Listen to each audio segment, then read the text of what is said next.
Hello everyone, आपका हमारे YouTube channel पर स्वागत है। तो आज इस वीडियो में हम मेजर हिस्ट्री फिफ्थ सेमेस्टर का आपका जो सब्जेक्ट है हिस्ट्री ऑफ यूरोप 1789 टू 1870 इसके सारे टॉपिक्स को डिस्कस करेंगे।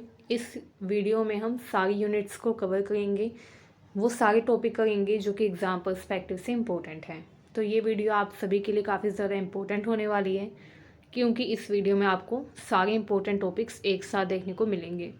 तो आप वीडियो को कंप्लीट देखिएगा ताकि कोई भी टॉपिक मिस ना हो जाए। एंड अगर आपने अब तक हमारे चैनल को सब्सक्राइब नहीं किया है तो कर लीजिए, ताकि हमारी आने वाली हर वीडियो की अपडेट आपको टाइम से मिलती रहे। तो आइए स्टार्ट करते हैं फ्रांसीसी क्रांति से, कि फ्रांसीसी क्रांति कैसे हुई, इसके कारण क्या थे, चरण यानी कि इसके स्टेप्स क्या थे, तथा विरासत यानी कि इसका क्या प्रभाव देखा गया। तो आइए जानते हैं फ्रेंच रेवोल्यूशन यानी कि फ्रांसीसी क्रांति क्या थी। सबसे पहले जान लेते हैं फ्रांसीसी क्रांति के कारण। आखिर क्या कारण थे जिसके कारण फ्रांसीसी क्रांति हुई। तो मुझे उम्मीद है आपने अब तक हमारे चैनल को सब्सक्राइब कर लिया होगा। तो आइए स्टार्ट करते हैं। तो फ्रांसीसी क्रांति के जो मुख्य कारण थे, पहला है सामाजिक असमानता। उस टाइम पर क्या था, समाज में काफ़ी ज़्यादा असमानता थी। फ्रांस में काफ़ी ज़्यादा असमानता फैल गई थी। समाज 3 वर्गों में बट गया था। 3 वर्ग जो थे वो क्या क्या थे, धर्माधिकारी, कुलीन तथा आम लोग। धर्माधिकारी में जो पोप होते थे वो शामिल थे। कुलीन वर्ग में जो शासक होता था यानी कि जो रूलर था वो, तथा उसकी फैमिली के लोग, एंड जो भी प्रशासन में काम करने वाले थे यानी कि जो भी प्रशासनिक सेवाओं में कार्यरत मंत्री थे वो सभी भी कुलीन वर्ग में शामिल थे। आम लोग में आम जनता आती थी। तो उस टाइम पर समाज जो था वो 3 वर्गों में, 3 एस्टेट भी बोलते हैं जिन्हें, 3 एस्टेट में बटा हुआ था। अब जो तीसरा एस्टेट होता था वो काफ़ी ज़्यादा परेशान था। जो आम लोग थे वो काफ़ी ज़्यादा परेशान थे क्योंकि उन पर बहुत ज़्यादा टैक्स लगाया जाता था। ठीक है, आम लोग जो थे उनको अत्यधिक कर का भुगतान करना पड़ता था, उनको बहुत ज़्यादा टैक्स पे करना पड़ता था। इसी वजह से उनके मन में काफ़ी ज़्यादा असंतोष था। जबकि जो कुलीन वर्ग था तथा जो प्रथम वर्ग था जिसमें चर्च के पोप शामिल थे, उनको भी कर नहीं देना पड़ता था, टैक्स नहीं देना पड़ता था। सारा जो टैक्स है उसका बोझ किस पर डाला जाता था, तीसरे एस्टेट के लोगों पर यानी कि आम लोगों पर, जिसकी वजह से वो लोग काफ़ी ज़्यादा परेशान थे। इसके अलावा आर्थिक संकट आ गया था। सरकार जो थी उसने महंगाई काफ़ी ज़्यादा बढ़ा दी, कर की रकम बढ़ा दी यानी कि राजस्व की राशि बढ़ा दी। ठीक है, एंड उस टाइम पर अकाल भी फैल गया। अकाल पड़ने के कारण क्या हुआ, जनता की स्थिति बहुत ज़्यादा ख़राब हो गई, क्योंकि महंगाई भी थी, साथ में जनता को कर भी देना पड़ रहा था, एंड उस दौरान बेरोज़गारी भी फैल गई। बेरोज़गारी होने की वजह से लोग जो थे उनको कर्ज लेना पड़ रहा था, एंड कर्ज भी उनको बहुत ज़्यादा इंटरेस्ट पर, बहुत ज़्यादा ब्याज पर मिल रहा था, जिसकी वजह से गरीबी बहुत ज़्यादा बढ़ गई। ठीक है, एंड अकाल की वजह से भूखमरी हो गई, जिसकी वजह से खाने के यानी कि अनाज के जो मूल्य थे उनमें वृद्धि हो गई, जिसकी वजह से लोग भूख से मरने लग गए। तो उस दौरान काफ़ी ज़्यादा आर्थिक तथा सामाजिक संकट देखने को मिला, लोगों की स्थिति बहुत ज़्यादा खराब हो गई। ठीक है, थर्ड है राजनीतिक भ्रष्टाचार। उस दौरान फ्रांस का जो राजा था लुई 16वें तथा उसकी जो रानी थी मैरी एंटोइनेट, उनका जो जीवन था वो बहुत ज़्यादा विलासितापूर्ण था यानी कि लग्जरी लाइफ वो जीते थे। ठीक है, एंड वो ऐसी नीतियाँ बना रहे थे जो कि जनता की परेशानियों को कम करने की बजाय और भी ज़्यादा बढ़ा दें। उनका जो ध्यान था वो लोगों की समस्या पर बिल्कुल भी नहीं जा रहा था। ऐसी स्थिति में भी वो अपनी लग्जरी लाइफ यानी कि विलासितापूर्ण जीवन को नहीं छोड़ गए थे। इस वजह से जो लोग थे उनको और भी ज़्यादा दुख हुआ, उनका असंतोष और भी ज़्यादा बढ़ गया। नेक्स्ट है प्रबोधन काल के विचार। उसी दौरान क्या हुआ, इनलाइटनमेंट यानी कि प्रबोधन काल भी आया। ठीक है, जिसमें स्वतंत्रता, समानता, बंधुत्व, इन सब के विचारों ने लोगों को प्रेरित किया आवाज़ उठाने के लिए। ठीक है, अमेरिकी क्रांति हुई थी उस टाइम पर, अमेरिकी क्रांति ने भी लोगों को स्वतंत्रता के लिए प्रेरित किया। अब ये कुछ कारण थे जिसकी वजह से फ्रेंच रेवोल्यूशन यानी कि फ्रांसीसी क्रांति हुई। फ्रांसीसी क्रांति का अगर हम टाइम पीरियड देखें तो 1789 यानी कि 1789 टू 1799 का टाइम पीरियड माना जाता है फ्रांसीसी क्रांति का। ठीक है, आइए अब देखते हैं कि फ्रांसीसी क्रांति कितने चरणों में हुई थी। तो फ्रांसीसी क्रांति का पहला चरण था 1789 से 1791, 1789 टू 1791।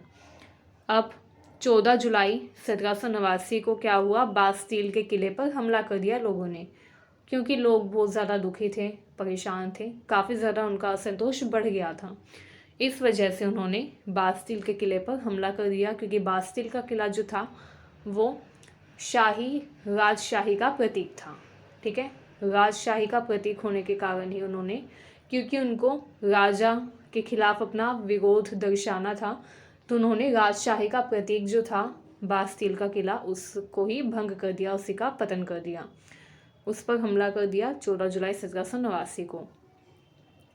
इसके बाद क्या हुआ, जो आम लोग थे, जो थर्ड एस्टेट के लोग थे, उन्होंने नेशनल असेंबली का गठन कर दिया। उन्होंने खुद को नेशनल असेंबली घोषित कर दिया। उन्होंने नए संविधान की मांग की। ठीक है, उन्होंने कहा कि सामंती अधिकारों का अंत होना चाहिए तथा मानवाधिकार घोषणा पत्र उन्होंने जारी कर दिया। संविधान की मांग की तथा उन्होंने एक मानवाधिकार घोषणा पत्र जारी किया, जिसमें उन्होंने कहा कि उनको राजा से ये सभी अधिकार चाहिए। यानी कि थर्ड एस्टेट के लोगों ने ये सब विरोध किया था। बास्टील के किले का पतन भी थर्ड एस्टेट के लोग, जो आम लोग थे, उन्होंने किया था। ठीक है, जिन्होंने खुद को नेशनल असेंबली घोषित कर दिया एंड उन्होंने फिर क्या किया, मानवाधिकार घोषणा पत्र जारी करके अपने अधिकार मांगे। उसके बाद आता है दूसरा चरण, जो कि 1792 यानी कि 1792 से 1794 तक माना जाता है। इस दौरान राजतंत्र का अंत हो गया। फ्रांस जो था वो गणराज्य बन गया। ठीक है, राजा लुई सोल्वे तथा जो रानी थी उनको गिलोटिन पर चढ़ाकर उनका वध कर दिया गया एंड आतंक का युग फिर समाप्त हुआ। ठीक है, आतंक का युग जो था वो क्या था, रोबेस्पियर का शासन था। रोबेस्पियर जो था वो जैकोबिन क्लब का सदस्य था एंड वो क्या कर रहा था उस दौरान, अधिकारों की मांग कर रहा था। ठीक है, उसने क्या किया, बड़े स्तर पर लोगों को गिलोटिन के द्वारा मार दिया एंड फिर फाइनली राजा लुई सोल्वे और रानी को भी गिलोटिन के द्वारा मार दिया गया। ठीक है, उसके बाद आता है तीसरा चरण, जिसमें निदेशक मंडल का गठन किया गया। निदेशक मंडल जो था इसका गठन आतंक के युग के बाद हुआ। जब आतंक का युग समाप्त हो गया, राजा लुई सोल्वे की मृत्यु हो गई, तो उसके बाद निदेशक मंडल का गठन हुआ। निदेशक मंडल जो था ये 5 लोगों ने मिलकर एक डायरेक्टरी यानी कि निदेशक मंडल का निर्माण किया। ये जो डायरेक्टरी थी यानी कि निदेशक मंडल था, इसमें 5 लोग शामिल थे। इनका काम क्या था, राजनीतिक व्यवस्था को देखना, संभालना। ठीक है, लेकिन ये भी अच्छे से राजनीतिक व्यवस्था को नहीं संभाल पाए। राजनीतिक अस्थिरता बरकरार रही तथा उसके बाद क्या हुआ, 1799 में नेपोलियन बोनापार्ट का उदय हुआ। नेपोलियन बोनापार्ट जो है फिर वो वहाँ पर आया, उसने तख्ता पलट किया एंड खुद को काउंसिल घोषित कर दिया एंड फाइनली 1804 में जो नेपोलियन बोनापार्ट था उसने खुद को फ्रांस का जो शासक था वो घोषित कर दिया। ठीक है, आइए अब जानते हैं विरासत, मतलब कि जो फ्रांसीसी क्रांति हुई थी उसके क्या प्रभाव हुए। तो आइए वो जानते हैं। पहला है लोकतंत्र तथा गणराज्य की स्थापना। फ्रांसीसी क्रांति के कारण क्या हुआ, लोकतंत्र व गणराज्य की स्थापना हो गई। ठीक है, राजतंत्र का अंत हो गया, फ्रांस गणराज्य बन गया। सेकंड है समानता तथा स्वतंत्रता के सिद्धांत। समाज में समानता यानी कि इक्वालिटी एंड स्वतंत्रता के विचारों का प्रसार हुआ। अब लोग जो थे वो अवेयर हुए अपने राइट्स के बारे में, जागरूकता बढ़ गई। वैश्विक प्रभाव भी देखा गया, अन्य देशों में भी क्रांति तथा स्वतंत्रता आंदोलनों को प्रेरणा मिली। जब दूसरे देश के लोगों ने देखा कि फ्रांस के लोग अपनी आज़ादी के लिए, समानता के लिए इतना संघर्ष कर रहे हैं, तो दूसरे देश के जो लोग थे उनके मन में भी क्रांति की भावना जागी। उन्होंने भी अपने स्वतंत्रता तथा समानता जैसे अधिकारों की मांग करना शुरू कर दिया। सामाजिक सुधार, सामंती व्यवस्था का अंत हो गया, चर्च का प्रभाव भी कम हो गया। ठीक है, नेपोलियन का उदय हुआ जिसने फ्रांस और यूरोप के राजनीतिक ढांचे में बड़ा बदलाव किया। ये जो क्रांति थी ये सिर्फ फ्रांस तक सीमित नहीं थी बल्कि पूरे विश्व के सामाजिक, राजनीतिक व आर्थिक ढांचे को बदलने में महत्वपूर्ण भूमिका इसने निभाई। आइए अब जानते हैं नेक्स्ट टॉपिक के बारे में। नेक्स्ट टॉपिक है नेपोलियन कौन था। तो देखिए, नेपोलियन जो था इसका पूरा नाम था नेपोलियन बोनापार्ट। अब नेपोलियन जो था इसका जन्म 1769 यानी कि 1769 में हुआ तथा इसकी मृत्यु 1821 में हुई।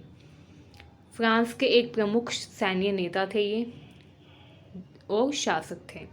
ठीक है, नेपोलियन बोनापार्ट जो था ये शुरुआत में एक सैन्य नेता था, लेकिन बाद में इसने तख्ता पलट किया और स्वयं शासक बन गया फ्रांस का। ठीक है, नेपोलियन जो था वो 1804 में फ्रांस का सम्राट बना तथा यूरोप के बड़े हिस्से पर उसने प्रभाव डाला। आइए अब जानते हैं नेपोलियन ने कौन कौन से सुधार किए। तो नेपोलियन ने बहुत सारे सुधार किए थे जिनको नेपोलियन संहिता यानी कि नेपोलियन कोड भी कहा जाता है।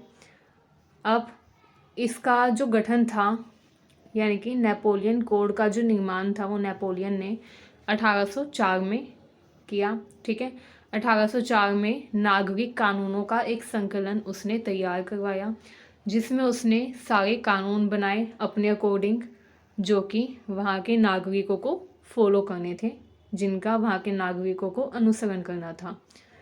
तो ये जो नागरिक कानूनों का संकलन था इसी को नेपोलियन कोड भी कहा गया। ठीक है, इसमें सभी के लिए समानता, संपत्ति के अधिकार तथा धर्म की स्वतंत्रता सुनिश्चित की गई।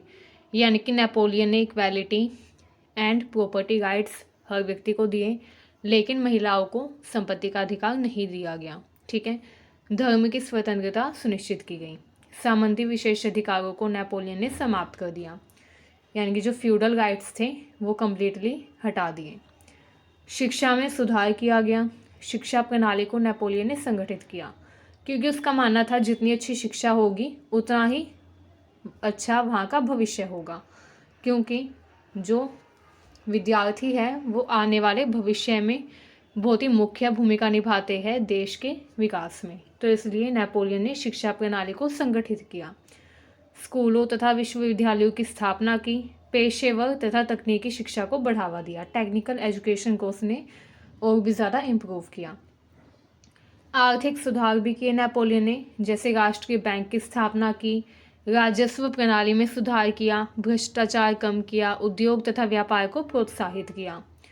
कुछ प्रशासनिक सुधार भी नेपोलियन ने किए, जैसे फ्रांस को छोटे प्रशासनिक क्षेत्रों में बांटा, मतलब कि नेपोलियन ने छोटे छोटे डिपार्टमेंट्स यानी कि प्रशासनिक क्षेत्र बनाए।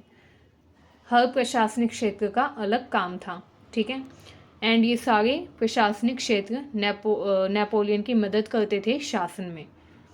एक केंद्रीकृत प्रशासनिक ढांचा स्थापित किया, नौकरशाही को संगठित किया।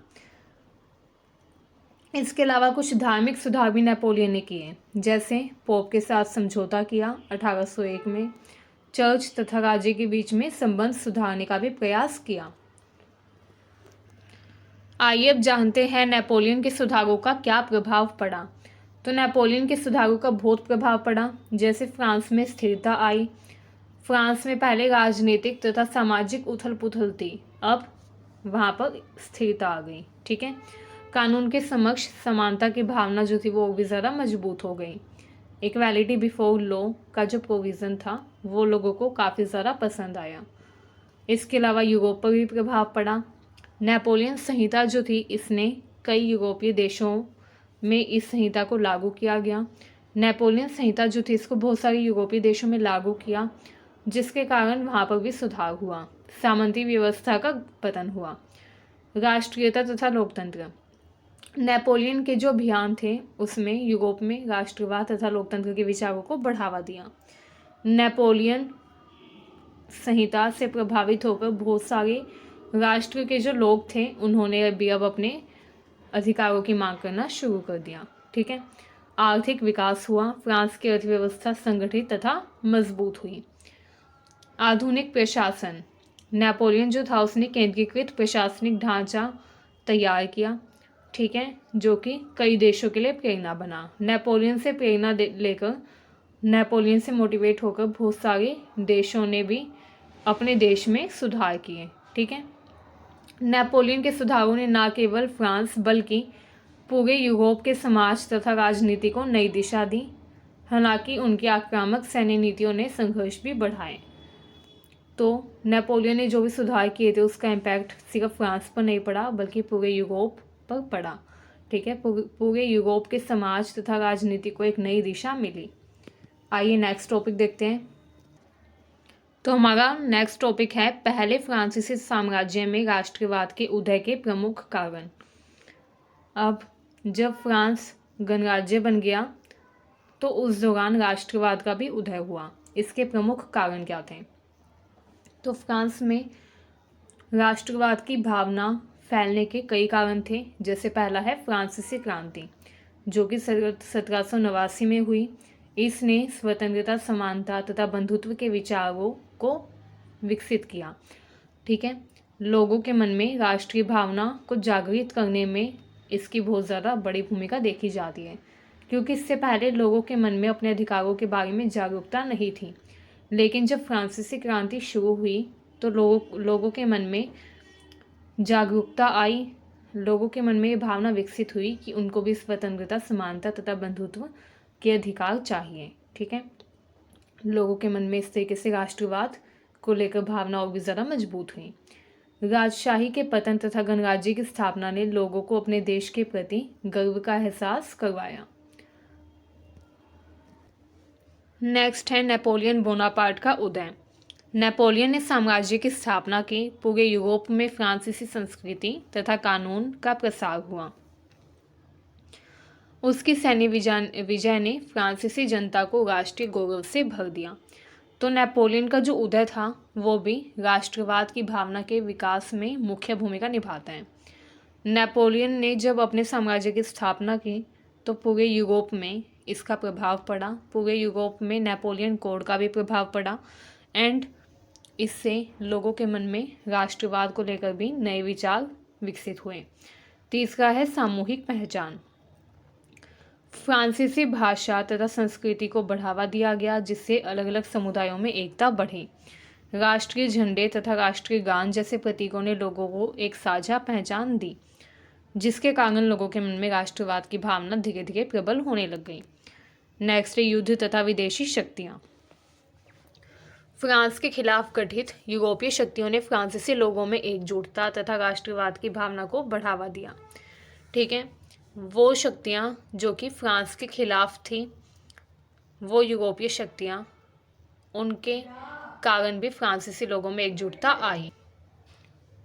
जब युद्ध हुआ तो लोगों के मन में अपनी मातृभूमि की रक्षा करने की भावना विकसित हुई, जिसके कारण राष्ट्रवाद की भावना भी उनके मन में प्रबल हुई। ठीक है। तो ये जो युद्ध हुए थे इन्होंने भी लोगों के मन में राष्ट्रवाद की भावना विकसित की। नेक्स्ट है नेपोलियन कोड। नेपोलियन कोड जो था इसमें बहुत सारे कानूनी तथा प्रशासनिक सुधार किए गए, जिससे पूरे साम्राज्य में समानता व न्याय का संदेश गया। राष्ट्रीय एकता बढ़ी तथा राष्ट्रवाद की भावना फैलने लगी। इसके अलावा नए विचारों का प्रसार हुआ। नेपोलियन के माध्यम से उदारवादी तथा लोकतांत्रिक विचार पूरे यूरोप में फैले, जिन्होंने राष्ट्रवाद को प्रोत्साहित किया। इसके अलावा सांस्कृतिक व साहित्यिक योगदान भी माना जाता है राष्ट्रवाद के पीछे। बहुत सारे साहित्यकार तथा कलाकार थे जिन्होंने राष्ट्रवाद को बढ़ावा देने के लिए अपनी रचनाओं का उपयोग किया। उन्होंने ऐसी रचनाएं की जिनके द्वारा लोगों के मन में क्या हो, लोगों के मन में राष्ट्रवाद की भावना फैले। ठीक। अब हमारा नेक्स्ट टॉपिक है वियना कांग्रेस। वियना कांग्रेस कब हुई थी, इसके कारण तथा प्रमुख घटनाएं क्या थीं? तो देखिए, अगर हम बात करें वियना कांग्रेस की तो ये 1815 में हुई एंड वियना कांग्रेस होने के कई कारण थे। ठीक है। वियना एक जगह का नाम है, it is the name of a place, and Congress का मतलब होता है बैठक। तो वियना कांग्रेस का मतलब है वियना नाम की जगह पर बैठक। ठीक है, जो कि 1815 में हुई थी। इसमें अलग अलग देश, अलग अलग राष्ट्र शामिल हुए थे। अभी हम आगे जानेंगे, पहले जान लेते हैं कि इसके कारण क्या थे। तो 1815 में बैटल ऑफ वाटरलू हुई, यानी कि वाटरलू का युद्ध हुआ, जिसमें नेपोलियन को हरा दिया गया। अब जब नेपोलियन को हरा दिया गया तो उसके बाद यूरोप में स्थिरता तथा शक्ति संतुलन को फिर से स्थापित करना था। ठीक है, सबसे बड़ा चैलेंज क्या था कि यूरोप में फिर से स्थिरता तथा शक्ति संतुलन बनाया जाए। एंड इसी पर डिस्कशन करने के लिए कि कैसे यूरोप में स्थिरता लाई जाए, यूरोप में कैसे बैलेंस किया जाए पावर को, शक्ति संतुलन कैसे फिर से किया जाए, इन सब पर चर्चा करने के लिए ही वियना कांग्रेस की गई। ठीक है, दूसरा इसका कारण था यूरोप का पुनर्गठन। फ्रांसीसी क्रांति तथा नेपोलियन के युद्ध के कारण भौगोलिक तथा राजनीतिक परिवर्तन हुए एंड उन भौगोलिक तथा राजनीतिक परिवर्तनों को फिर से ठीक करने के लिए ही वियना कांग्रेस की गई थी। ठीक है, ताकि यूरोप का फिर से भौगोलिक तथा राजनीतिक रूप से पुनर्गठन किया जा सके। थर्ड है शांति बहाल करना। शांति को फिर से बनाए रखने के लिए, शांति को स्थापित करने के लिए ही वियना कांग्रेस की गई थी। आइए अब जानते हैं इसकी प्रमुख घटनाएं क्या थीं। तो अगर हम बात करें वियना कांग्रेस की प्रमुख घटनाओं की, तो पहली घटना थी कांग्रेस की बैठक, जो कि वियना में हुई एंड 1814 से जून 1815 तक ये बैठक हुई थी। ठीक है, इसमें अलग अलग राष्ट्रों ने पार्टिसिपेट किया, हिस्सा लिया, जैसे ऑस्ट्रिया, रूस, इन सब ने, ब्रिटेन, प्रशिया, फ्रांस, इन सब ने इसमें हिस्सा लिया। ठीक है, ऑस्ट्रिया के शासक क्लेमेंस वॉन मेटरनिक थे एंड रूस के शासक थे जार अलेक्जेंडर फर्स्ट। इन सभी राष्ट्रों ने मिलकर, Austria, Russia, Britain, Prussia, France, इन सब ने मिलकर इस बैठक में हिस्सा लिया, भाग लिया। ठीक है, इसके अलावा नेपोलियन की हार हो गई वाटरलू के युद्ध में एंड उसके बाद नेपोलियन को एल्बा द्वीप पर निर्वासित कर दिया गया। यानी कि जब नेपोलियन वाटरलू के युद्ध में हार गया तो उसको कहाँ पर भेज दिया गया, एल्बा द्वीप पर भेज दिया गया। इसके अलावा फ्रांस की सीमाएं तय कर दी गई। फ्रांस को 1792 की सीमाओं पर वापस लाया गया। अलग अलग नए राज्यों का भी गठन हुआ, जैसे नीदरलैंड का निर्माण हुआ, स्विट्जरलैंड को स्वतंत्र घोषित कर दिया गया। यूरोपीय शक्तियों के बीच शक्ति संतुलन सुनिश्चित करने का प्रयास किया गया। ठीक है, उसके बाद होती है यूरोप का कॉन्सर्ट, यानी कि कॉन्सर्ट ऑफ यूरोप। अब यूरोप का कॉन्सर्ट जो था ये क्यों हुआ, इसके क्या कारण थे, आइए देखते हैं। यूरोप के कॉन्सर्ट होने के जो कारण थे वो थे वियना कांग्रेस के निर्णयों को लागू करना। ठीक है, अब वियना कांग्रेस में जो निर्णय लिए गए थे उनको लागू करने के लिए ही दोबारा एक बैठक हुई, जिसको कॉन्सर्ट ऑफ यूरोप कहा गया। ये यूरोप में हुई थी एंड इसका उद्देश्य था वियना कांग्रेस के निर्णयों को लागू करना, शक्तियों के बीच में सहयोग तथा स्थिरता को बनाए रखना। ठीक है, क्रांति का विरोध करना ताकि फ्रांसीसी क्रांति जैसी घटनाएं जो वो दोबारा ना हो सके, संतुलन को बनाए रखना, यूरोपीय राष्ट्रों के बीच में शक्ति संतुलन को स्थापित करना, ये इसका मुख्य कारण था। अगर हम बात करें कॉन्सर्ट ऑफ यूरोप की, तो इसमें कौन कौन से राष्ट्र शामिल हुए थे, तो इसमें रूस, ऑस्ट्रिया तथा प्रशिया के बीच में गठबंधन हुआ। ठीक है, एंड ब्रिटेन, ऑस्ट्रिया, रूस तथा प्रशिया, इन सब ने मिलकर इसमें पार्टिसिपेट लिया। स्पेन तथा इटली में हस्तक्षेप, क्रांतियों को दबाने के लिए क्या किया गया, हस्तक्षेप किया गया स्पेन एंड इटली में, क्योंकि उस टाइम पर स्पेन एंड इटली में भी क्रांति की लहर आ गई थी, तो वहाँ पर क्रांति को रोकने के लिए भी कॉन्सर्ट ऑफ यूरोप किया गया, ताकि स्पेन एंड इटली में क्रांति ना हो जाए जैसे फ्रांस में क्रांति हो गई थी। तो सभी जो राष्ट्र के नेता थे वो चाहते थे कि जैसे फ्रांसीसी क्रांति हुई ऐसी क्रांति दोबारा किसी देश में ना हो, एंड इसी उद्देश्य से क्या किया गया, कॉन्सर्ट ऑफ यूरोप हुआ। ठीक है, 1820 के दशक में ग्रीस ने ओटोमन साम्राज्य से स्वतंत्रता प्राप्त की एंड उसी दौरान यूरोप में लगभग 40 वर्षों तक प्रमुख युद्ध नहीं हुए। ठीक है, यानी कि शांति का दौर बना रहा। अब 1815 में वियना कांग्रेस हुई थी। 1820 में जो ग्रीस था उसने ओटोमन साम्राज्य से स्वतंत्रता प्राप्त कर ली। उसके बाद 40 सालों तक कोई भी युद्ध नहीं हुआ। ठीक है, यानी कि 40 सालों तक शांति का दौर रहा। तो ये मुख्य घटनाएं थीं जो कि कॉन्सर्ट ऑफ यूरोप के दौरान घटित हुई। ठीक है, तो ये घटनाएं बहुत इम्पोर्टेंट है, एग्ज़ाम में क्वेश्चन पूछा जा सकता है कि कॉन्सर्ट ऑफ यूरोप के दौरान कौन कौन सी घटनाएं घटित हुई थी, तो ये घटनाएं आप बता सकते हो उसमें, ठीक है। अगर हम निष्कर्ष की बात करें तो वियना कांग्रेस तथा कॉन्सर्ट ऑफ यूरोप ने यूरोप में शांति तथा स्थिरता लाने की कोशिश की, लेकिन बढ़ते राष्ट्रवाद तथा लोकतांत्रिक विचारों ने इन प्रयासों को धीरे धीरे कमज़ोर कर दिया।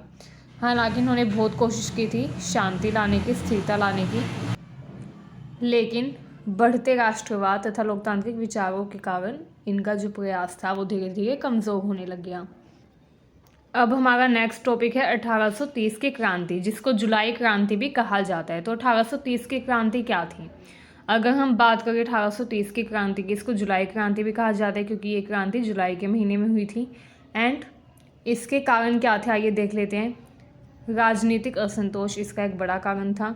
फ्रांस में चार्ल्स टेन जो रूलर थे उनके द्वारा निरंकुश शासन तथा प्रेस पर प्रतिबंध लगा दिया गया, ठीक है। उस टाइम पर क्या हुआ, 1830 में फ्रांस में जो शासक थे चार्ल्स टेन, उन्होंने क्या किया, निरंकुश शासन स्थापित किया। एंड उनका जो शासन था वो बहुत ज़्यादा शोषणकारी था। उन्होंने अपने शासनकाल में बहुत शोषण किया अपने राज्य के लोगों का, ठीक है। उनके निरंकुश शासन के कारण ही राजनीतिक असंतोष बढ़ने लग गया। इसके अलावा चार्ल्स टेन ने प्रेस पर प्रतिबंध लगा दिया, यानी कि जो मीडिया है अब वो चार्ल्स टेन के विरुद्ध कोई भी समाचार नहीं सुना सकते थे, ठीक है। प्रेस पर उन्होंने प्रतिबंध लगा दिया। आर्थिक संकट भी बढ़ने लग गया, बेरोजगारी बढ़ गई, महंगाई बढ़ गई, ठीक है। गरीब वर्गों का असंतोष बढ़ने लग गया। तो इस वजह से जो गरीब वर्ग थे वो भी चार्ल्स टेन से खुश नहीं थे, ठीक है। उनके मन में भी असंतोष बढ़ गया। इसके अलावा चार्ल्स टेन जो थे उन्होंने 4 अध्यादेश लागू किए, जिसमें उन्होंने क्या किया, प्रेस की स्वतंत्रता को भंग कर दिया। यानी कि ये बोल दिया कि प्रेस जो है वो अब स्वतंत्र नहीं होगी, प्रेस कोई भी समाचार जो दिखाएगी वो शासक के विरुद्ध नहीं होना चाहिए। यानी कि प्रेस की स्वतंत्रता छीन ली गई।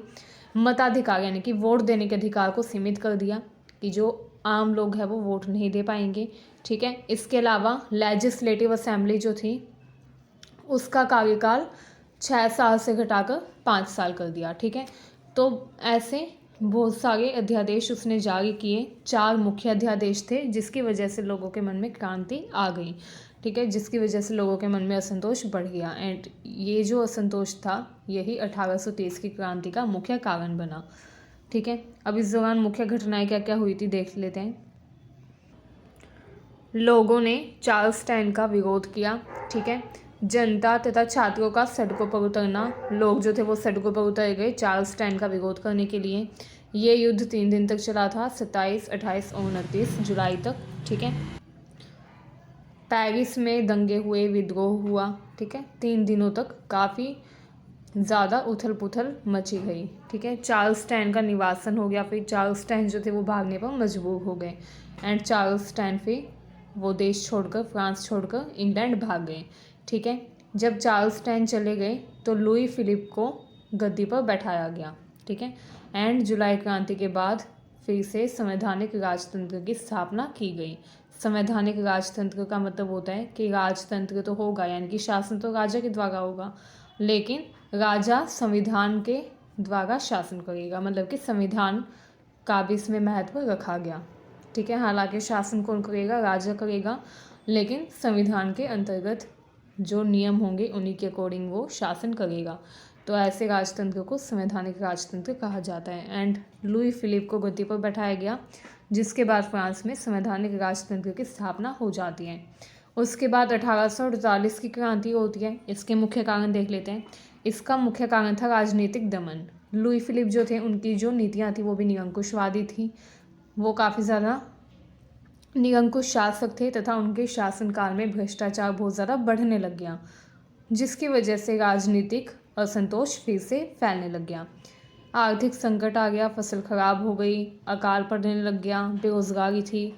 इसके अलावा अनाज की जो कीमतें थी वो बढ़ने लग गई, महंगाई बढ़ गई। तो इसकी वजह से लोगों के ऊपर आर्थिक संकट आ गया, लोग जो थे वो और भी ज़्यादा असंतुष्ट हो गए, ठीक है।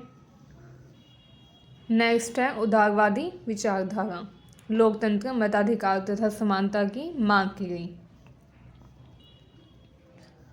ये कहा गया कि लोकतंत्र, मताधिकार तथा समानता का अधिकार हर व्यक्ति को मिलना चाहिए। ठीक है, लोकतंत्र की स्थापना होनी चाहिए। मताधिकार सिर्फ पहले और दूसरे वर्ग तक सीमित नहीं होना चाहिए, तीसरे वर्ग के जो लोग हैं, थर्ड एस्टेट के जो लोग हैं, उनको भी मताधिकार मिलना चाहिए। एंड समानता का व्यवहार सबके साथ होना चाहिए। तो ये मांग की गई। इसको फरवरी क्रांति भी कहा जा रहा है, क्योंकि ये क्रांति फरवरी के महीने में हुई थी, इसलिए इसको फरवरी क्रांति भी कहा जाता है। पेरिस में दंगे तथा विरोध के कारण लुई फिलिप को भी अपना पद छोड़ना पड़ा। उसके बाद द्वितीय गणराज्य की स्थापना हुई। 1848 में फ्रांस में गणतंत्र शासन की शुरुआत हुई। ठीक है, इसका अन्य देशों पर भी प्रभाव पड़ा, जैसे जर्मनी, ऑस्ट्रिया, इटली, इन सब में भी क्रांति का प्रसार होने लग गया। नेपोलियन III का उदय हुआ 1852 में। फ्रांस में नेपोलियन III ने फिर सत्ता संभाली। ठीक है, आइए निष्कर्ष देख लेते हैं। 1830 और 1848 की क्रांतियाँ जनता की राजनीतिक तथा सामाजिक अधिकारों के लिए संघर्ष का प्रतीक थी। इसमें लोगों ने अपने राजनीतिक तथा सामाजिक अधिकारों की मांग की, इसके लिए संघर्ष किया तथा पूरे यूरोप में क्रांतिकारी आंदोलन होने लग गए। आइए अब नेक्स्ट टॉपिक देख लेते हैं। तो हमारा नेक्स्ट टॉपिक है औद्योगिकरण के दौरान सामाजिक उथल पुथल। अब क्या होता है, औद्योगिकरण की शुरुआत हो जाती है। तो जब औद्योगिकरण होता है तो उसका बहुत ज़्यादा प्रभाव देखने को मिलता है पूरे फ्रांस पर एंड ऑल ओवर यूरोप पर। ठीक है, औद्योगिकरण के कारण क्या होता है, शहरीकरण हो जाता है, क्योंकि उद्योगों की स्थापना शहरों में होती है। लेकिन जब शहरों में उद्योगों की स्थापना होती है तो गांव से लोग बड़ी संख्या में शहरों की तरफ जाने लगते हैं, जिससे शहरों की जनसंख्या में वृद्धि हो जाती है। अब वहाँ पर जो श्रमिक होते हैं, जो उद्योगों में काम करते हैं, उनका बहुत ज़्यादा शोषण किया जाता है, जिसकी वजह से वो आंदोलन करते हैं। तो औद्योगिकरण के कारण क्या होता है, शोषण बढ़ता है श्रमिकों के ऊपर, जिसके कारण श्रमिक आंदोलन करते हैं। श्रमिक अपने अधिकारों के लिए, बेहतर कार्य की परिस्थितियों के लिए तथा सामाजिक न्याय के लिए प्रयास करते हैं, आंदोलन करते हैं। तो आइए हम वही पढ़ेंगे कि कौन कौन से आंदोलन हैं जो किए जाते हैं। सबसे पहला टॉपिक है सामाजिक उथल पुथल, यानी कि सोशल फॉर्मेट्स। अब क्या होता है, औद्योगिकरण के दौरान देखा जाता है कि जो उद्योगपति है वो तो बहुत ज़्यादा अमीर हो जाते हैं, क्योंकि मशीनों की खोज हो जाती है एंड वो क्या करते हैं, मशीनों से ज़्यादा स्तर पर, बड़े लेवल पर उत्पादन करते हैं। जब उत्पादन बढ़ता है तो उद्योगपति और भी ज़्यादा अमीर हो जाते हैं, रिच हो जाते हैं। ठीक है, लेकिन जो श्रमिक वर्ग होता है उस पर मशीनीकरण का बहुत बुरा प्रभाव देखने को मिलता है, क्योंकि बहुत सारे श्रमिकों का रोज़गार छिन जाता है, वो बेरोज़गार हो जाते हैं एंड वो श्रमिक जिनके पास रोज़गार होता है उनके काम की स्थिति बहुत ज़्यादा ख़राब होती है, उनका वेतन बहुत कम होता है। ठीक है, जिससे जो श्रमिक वर्ग है वो बहुत ज़्यादा गरीब हो जाता है एंड इस तरीके से समाज दो भागों में बढ़ जाता है, अमीर वर्ग तथा गरीब वर्ग। अमीर तथा गरीब के बीच में तनाव बढ़ने लगता है, सामाजिक तनाव बढ़ जाता है। उसके बाद शहरों में, क्योंकि उद्योगों की स्थापना शहरों में हुई थी, तो गांव से लोग रोज़गार के लिए शहरों में जाते हैं, जिससे शहरों में भीड़ तथा अव्यवस्था बढ़ने लगती है। थर्ड है महिलाओं तथा बाल श्रम।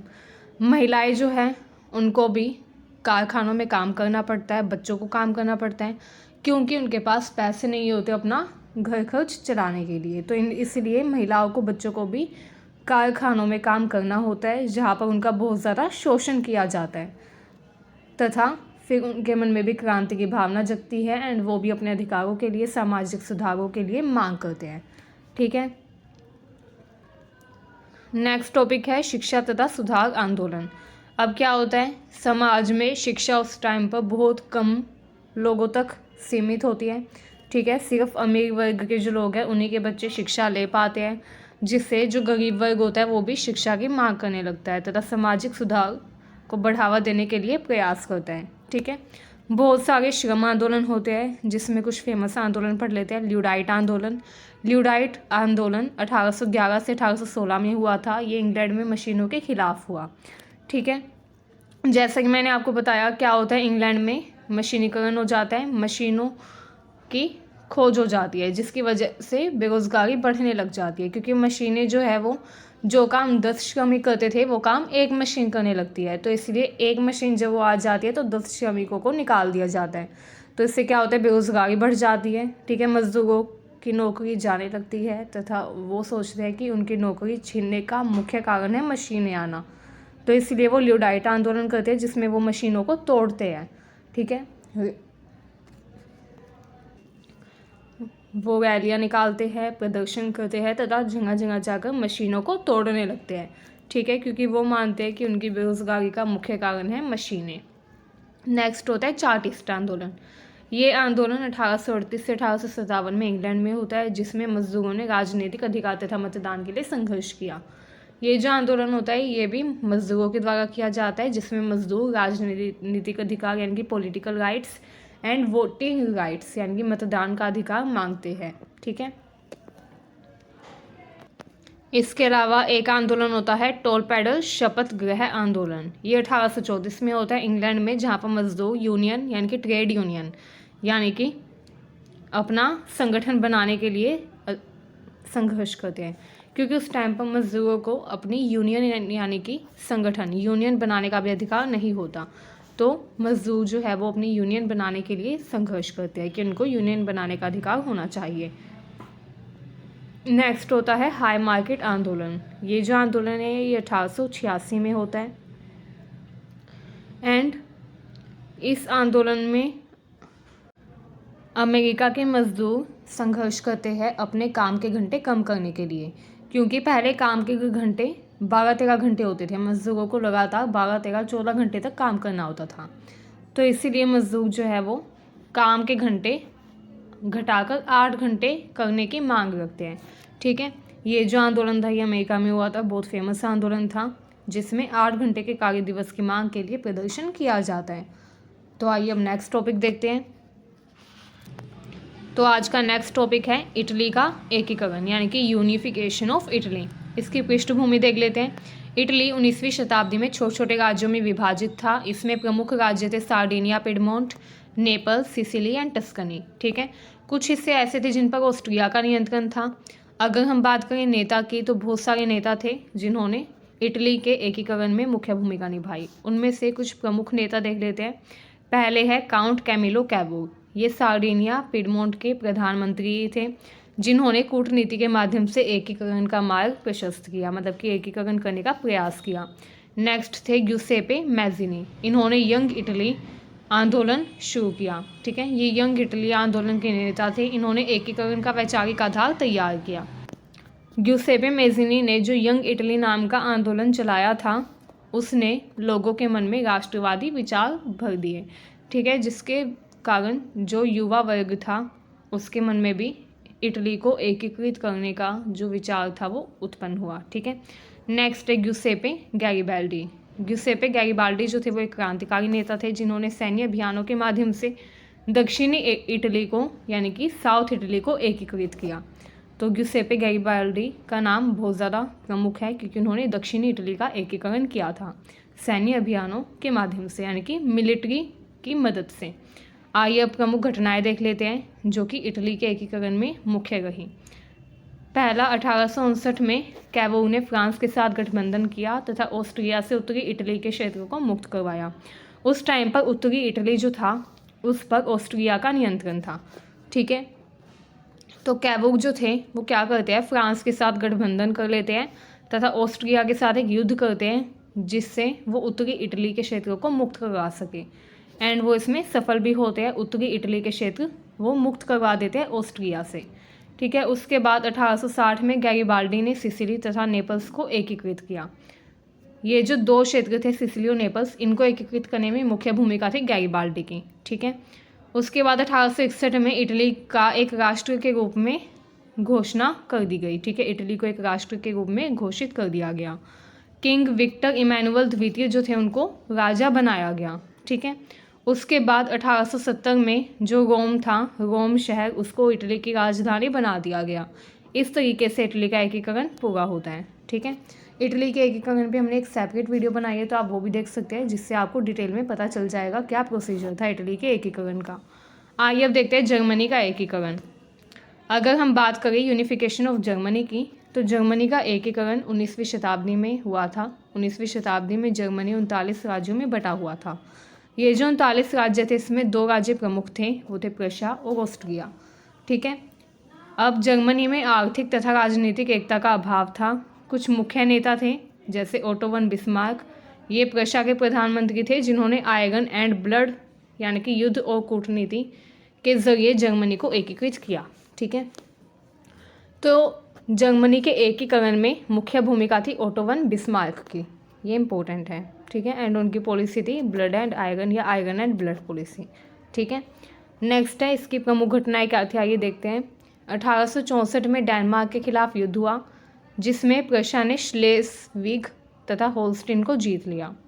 उसके बाद 1866 में ऑस्ट्रिया और प्रशा का युद्ध हुआ जो कि 7 सप्ताह तक चला था, यानी कि 7 वीक्स तक चला, जिसमें प्रशा ने जर्मनी के उत्तरी भाग पर अधिकार कर लिया। उसके बाद 1870 के क्षेत्र में फ्रांस प्रशा का जो युद्ध था वो हुआ दोबारा से, जिसमें प्रशा ने जीत हासिल की तथा दक्षिणी जर्मनी के राज्य एकीकृत हो गए। ठीक है। उसके बाद 1871 में वर्साय में जर्मन साम्राज्य की स्थापना हुई। किंग विलियम प्रथम को जर्मन सम्राट घोषित कर दिया गया। तो इस तरीके से जर्मनी का एकीकरण पूरा हुआ। एंड अगर हम इन दोनों में समानताएं देखें, इटली के एकीकरण में और जर्मनी के एकीकरण में, तो इसमें कुछ समानताएं भी थी। जैसे इटली के एकीकरण तथा जर्मनी के एकीकरण दोनों में कूटनीति तथा सैन्य शक्ति का इस्तेमाल किया गया था। राष्ट्रीयता तथा स्वतंत्रता की भावना ने दोनों जगह बल दिया तथा नेतृत्व के लिए प्रशा और सार्डिनिया पिडमोंट ने अहम भूमिका निभाई। चाहे वो इटली का एकीकरण हो चाहे वो जर्मनी का एकीकरण हो, इन दोनों की भूमिका बहुत मुख्य थी। ठीक है। तो इस तरीके से इटली का तथा जर्मनी का एकीकरण पूरा होता है। एंड ये वीडियो यहीं पर ख़त्म होती है। मिलते हैं नेक्स्ट वीडियो में।